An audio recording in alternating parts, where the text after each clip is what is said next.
এটা মই কি কম কালিলৈকে হিতেশ দেৱ শৰ্মাই মোৰ এগেইনষ্টতে লিখি থাকে এটা ময়ো কম এটো মোৰ বিৰুদ্ধে বাপেক পুতেকৰ ষড়যন্ত্ৰ বুলিহে ক'ব লাগিব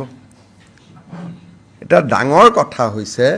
যে যি সকলে মোৰ প্ৰতি আক্ৰমণ কৰে দুদিন পিছত আপোনালোক প্ৰথম অৱস্থাত তেওঁলোক আপোনালোকৰ লগত হিতেশ দেৱ শৰ্মা ইমান দিন আছিল আপোনালোকৰ লগত মানে আপোনালোক আৰু হিতেশ দেৱ শৰ্মা মোটামুটি এটা কেম্পতে আছে কালিৰ পৰা কেম্পটো ভাঙি গ'ল এটা হিতেশ দেৱ শৰ্মাক যদি মই কিবা কৰো অহা যোৱাকালি যদি মই কিবা কৰিলেতেন আপোনালোকে তো মোক একদম পিঠি ফালি দিলে আৰু হিতেশ দেৱ শৰ্মা মোৰ মানুহ নহয় আপোনালোকৰ মানুহ এটা কৰিব লাগে নে নালাগে আপোনালোকে কক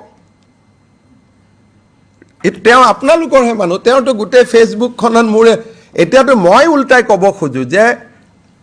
আমাক বেয়া পোৱা মানুহখিনিয়ে শত্ৰুতামি কৰি কালিৰ গোটেই ঘটনাটো কৰিলে থ্ৰ হিতেশ দেৱ শৰ্মা তেওঁ ল'ৰা তেনেকেও মই ক'ব পাৰোঁ কিন্তু মইতো এইটো কথা কোৱা নাই because as a CM I cannot be unreasonable মোক বহুতে কৈ আছে যে ছাৰ কৈ দিয়ক গীতাৰ্থই কৰি দিলে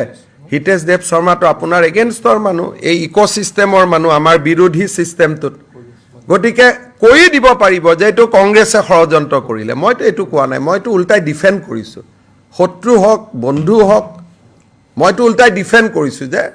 যিটো পংকজে প্ৰশ্ন কৰিলে মইতো তাৰ লগত হাওঁবৰ দিব পাৰিলোহেঁতেন যে গোটেই ঘটনাটো হিতেশ দেৱ শৰ্মা লৰাই কৰিলে বুলি এইটোতো নহয় নহয় যিটো নহয়তো ক'ব লাগিব তাততো টাইমাৰটো চালে গম পাব ঘটনাটো কেইটাৰ ইটো ঘটনা কেইটাৰ তেওঁ কি কৰিছে কি কৰা নাই তদন্তততো চব আহিব কিন্তু হিতেশ দেৱ শৰ্মা কাৰ মানুহ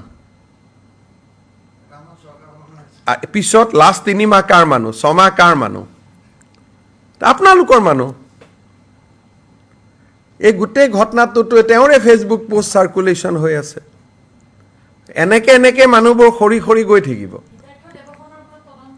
চবৰ ওপৰতে যেতিয়া এটা ঘটনা হয় গুলি চালনা হয় তাৰ এটা দণ্ডাধীশ পৰ্যায় তদন্ত হয় এইটো ৰুলতে আছে গতিকে তদন্ত ডেফিনেটলি হ'ব পুলিচে গুলি খুলিলেই তদন্ত হয় যে কিয় গুলি খুলিলে তাৰ উত্তৰ পুলিচে দিবই লাগিব কোৰ্টক গতিকে তদন্তটো অনিবাৰ্য কোনো কাৰো ব্যক্তিৰ বিৰুদ্ধে নহয় ঘটনাটোৰ ওপৰত হ'ব আৰু যোনে সাক্ষী দিয়ে যেনেকৈ আপোনালোকে যদি গৈ কয় যে এইটো মোৰ লগত ভিডিঅ' আছে টাইমিং ইজ 10:30 বেলেগ কথা কিন্তু আৰু ভিডিঅ' আছে যে এইটো বহুত পিছৰ টাইমিং হয়